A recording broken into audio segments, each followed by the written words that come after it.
Hi folks, this is All the Fruit, and recently somebody asked me to do a couple compilation videos.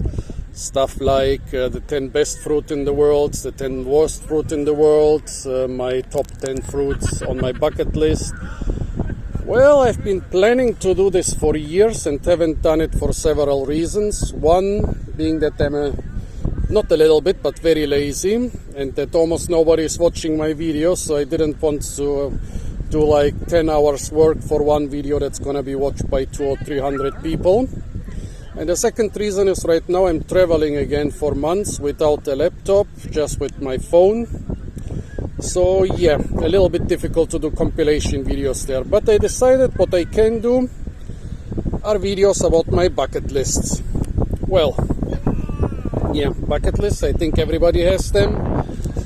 I'm not so fixed on any fruit bucket list. Like, yeah, often I see description of fruits which I really would like to try.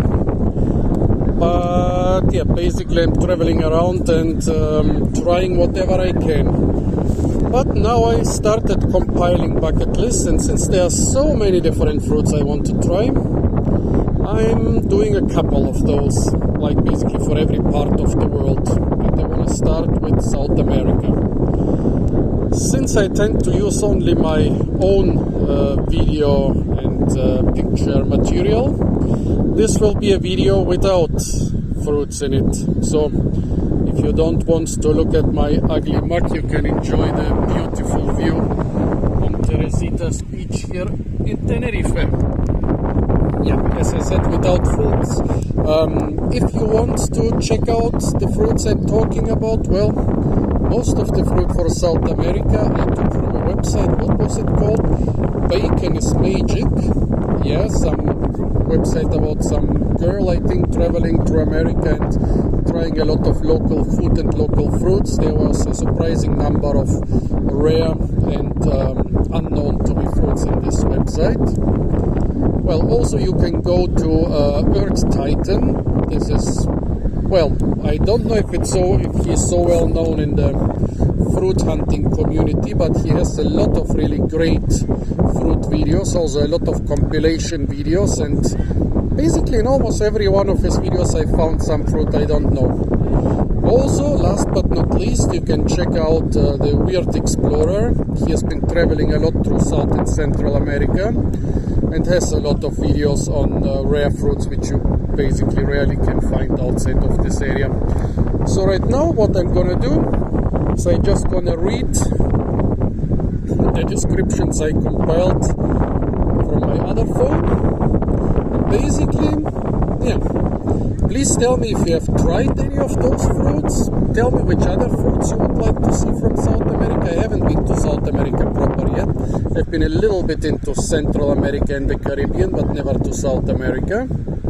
So yeah, tell me which other fruits I should try from South America. Please check first if I don't have videos on those fruits, because 90% of the suggestions people give me are about fruits I've already tried and I've already published on YouTube. So yeah, if you are not too bored to watch me just talking about fruits I've never tried, yeah, you can stay with me now. Well, let's see what we have. There is the Bacuri, quite a popular South American fruit. The name is Platonia insignis and it's from the Clusiaceae family. South America rainforest fruit. It's being described as a rounded hairy papaya. On the pictures it didn't look like that. It basically looked like a round fruit with thick rind and the white pulp surrounding the seeds, which is supposed to be quite tasty, like the usual thing, sweet, sour with a nice flavor. Yeah, cannot say more, I haven't tried it yet. Then another quite popular South America fruit, the areca boy or arasa, Eugenia stipitata. There are lots of Eugenia species from South America I've never tried. They seem to be quite popular down there, but yeah, I never had the luck to try any of them. Yeah, the areca boy is supposed to be very sour. South American rainforest fruit, quite big for a Eugenia, very sour. They say better use it with sugar. Until recently it was hardly cultivated or exported, but it seems that now a couple farmers have found some interest in this fruit, and also it's being exported on a small scale to the US and Great Britain, so I hope it will show up in Germany or some other country I'll be in the next couple months. Let's see. Well, the Borojo, Alibertia patinoi, looks very unappetizing, more or less like a rotten avocado or guava when it's ripe. Well, it said it's not too tasty, it's used sweetened or for foods or drinks. There are a lot of South American fruits which are supposed to be not very tasty, so they use them in a lot of different preparations. It's supposed to be very healthy and aphrodisiac. I don't know what the adjective is. Aphrodisiac, aphrodizing. Well, yeah, I guess that's a reason it's quite popular in Latin America. Well, I've tried calabash or miracle fruit flesh, which is supposed to be toxic, but you can eat it in small amounts, and it's supposed to be very healthy. But supposedly there are a lot of drinks made from the seeds too. So I've asked, I'm right now in Santa Cruz, near the Palmetto of Tenerife, the best botanic garden in the Canary Islands, and I asked them for a calabash fruit, which I hope they will provide to me next week, and then I can make a video how to make cough syrup from the fruit and how to eat the seeds, or how to eat the seeds if the fruit is mature enough. Then Nance, crassifolia, small shrub with sweet and oily fruits, and the taste range seems to be from oily to cheesy. Has sour guava, Psidium friedrichsthalianum. Seems to be a very sour guava with different flavor to the normal guava. I think I might have eaten something like this either on the Canary Islands or in Southeast Asia, but I'm not sure. I didn't find it anywhere in my notes, so either I didn't eat it or wasn't sure what it is. Another fruit which is better used with sugar and with some sweet preparations and not out of hand. Aguaje, Mauritia flexuosa. It's a palm fruit which looks a lot like the snake fruit of Southeast Asia, like scaly skin. Well, it's eaten fresh, but it can also be made into a flour. The seeds can be made into oil, or was it maybe the fruit can be made into oil? And you can also use it to prepare alcohol. On the inside it looks different from snake fruit. It's a much more bright orange. The inside of most snake fruit species is kind of pale. Well, then we have the cocona or Amazon tomato, Solanum sessiliflorum. Well, it has quite a strange shape. It looks a lot like a cashew apple or like a water apple, which are both not closely related to the Solanaceae. It seems to hybridize readily with lulo and with other Solanum species cultivated in the area, and it's being used for sweet and savory dishes. Yeah, that's the thing with a lot of Solanaceae. You can use them for sweet and savory dishes, and this cocona seems to be one of those. Well, then there's the Papayuela, Vasconcellea pubescens, a mountain papaya with a lot of smallish fruit, which you can eat with sugar. They are supposedly quite sour. I've seen something resembling a Papayuela here in the north of Tenerife, at an elevation where it's already too cold for papaya cultivation, but there was a papaya with a lot of small fruit, but in a private garden. I stopped to look if I can find the owner, but for now I couldn't. I'll continue watching this garden, and if I find the owner I'll ask him if I can make a video there. Well, then we have the cujete, another Eugenia dysenterica. Well, it's from the Brazilian savanna. Well, it's sour like many Eugenia fruit, and it's dysenteric, so it gives you the runs.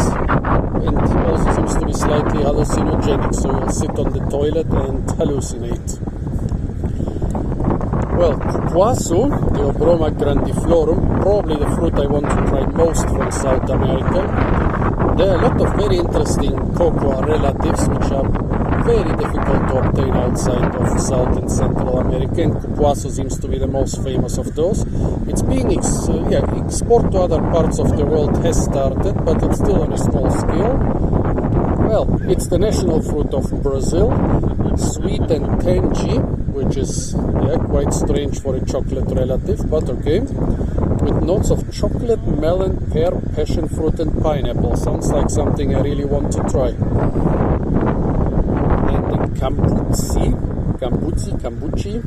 Campomanesia fea, a sour and astringent fruit used in jellies and juices. Well, I would like to try a little bit of the guarana, Paullinia cupana, which is a woody vine with fruits. Well, it's from the Amazon rainforest. The fruits look like ice. They are very bitter, but have a lot of caffeine content, a lot more than coffee.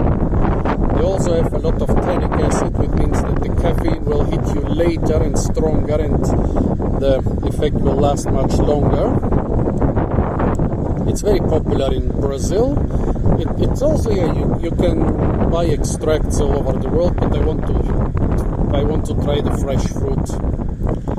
Well, the genipapo or genipapo probably, Genipa americana, another rotten looking fruit. Well, big rotten looking fruit which is apparently eaten in South America despite looking rotten, and the unripe fruit yields a blackish dye which Native Americans used to paint themselves, and also a lot of other things. Well, then there's the pitomba, Talicia esculenta, a fruit of the Sapindaceae, and it does look like a longan or a langsat. Yeah, I know the langsat is not closely related. Sweet and sour. Yeah, I really would like to try the Sapindaceae fruit. I've tried a lot of Southeast Asian Sapindaceae and like most of them. And we have the Pequi, Cariocar brasiliense. It's common in southern Brazil. Cultivated a lot around villages. All parts of the plant seem to be usable. The fruit is the size of an orange.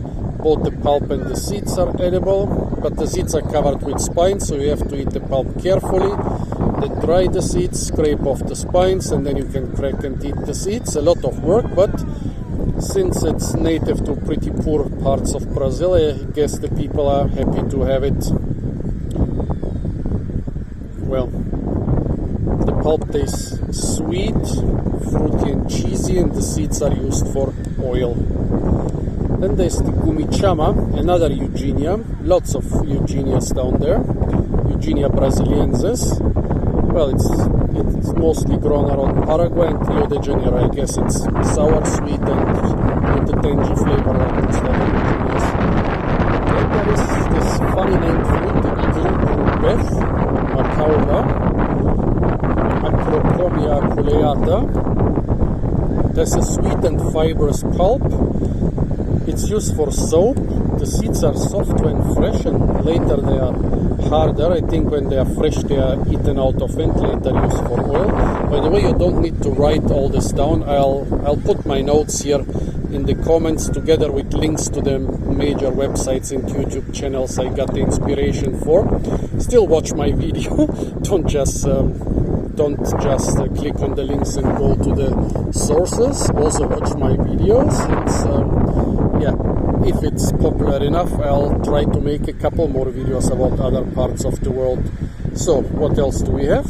The Brazilian pine, which is not a pine at all, but it's an Araucaria angustifolia. Seems to be the most important Araucaria species worldwide for its timber.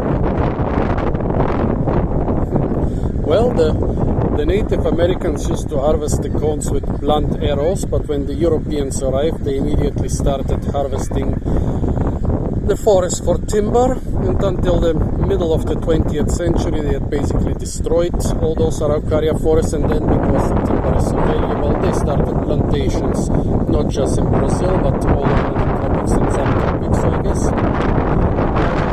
Quite a good chance in planted in its same place, but I asked that seems to be absent in the Canary Islands, which should be warm enough for its cultivation, but no. Here they are cultivating the boring Araucaria heterophylla, the only species I know which is not edible. What a pity. Well, then there is the umbu, Spongias tuberosa. Well, there are lots of spondias or mombin plum species in South America and Central America. Most of them are, yeah, none of them is boring. Some are tasty, some are a bit tasty. Well, this seems to be native to the driest and poorest areas of Brazil, and it's eaten fresh and in preserves. I guess it's good that we have something that grows in the driest and poorest areas of Brazil, so that people have some tasty fruit to eat. Then there's the uvala, another Eugenia piriformis, another Eugenia from Brazil. You can eat the fruit, and the leaves are also aromatic. Then we have the manacubiu, or garden peach tomato. It's a tomato, Lycocorisicum esculentum, but it's a fuzzy tomato, a tomato with tiny hairs, which its biggest advantage over other tomatoes seems to be that it can be cultivated in poor soil. Well, then we have the piquilin, Combia microphylla. It's a rambutan from Argentina. And the small red fruit they use either raw, sweet, or in alcoholic drinks. So folks, those were, I think, 21 South American fruits which I haven't tried yet. I might do also a playlist of South American fruits which I've tried outside of South America, since I've never been there. Please tell me if you want to see more such bucket lists about different parts of the world. Yeah, if you say you want to see some, I'll do a couple more videos. Yeah, I know they're a little bit boring without me showing the fruit, but I don't want to steal other people's material or get into copyright issues. That's why it's just a video about me talking without any fruits. So yeah, as I said, tell me if you like to see more compilation videos like this without fruit, just with me talking about a lot of fruit I've never tried. Write me what other fruits from South America I should try, but please, after checking if they are on my channel, basically if you type in all the fruit and then the name of the complete Latin name of the fruit, usually YouTube shows the results from my channel. If you type, yeah, it's also possible that it will mostly show you results from very popular channels and not my channel, but still, if you want to write me to try any other South American fruit I don't have on my bucket list, please check first if I didn't already upload the video on it. Yeah, tell me from which area of the world you want to see my next bucket list. Yeah, stay tuned for a lot more fruit videos, hopefully with fruit, right now from the beautiful island of Tenerife. And of course, don't forget to like, share, comment and subscribe.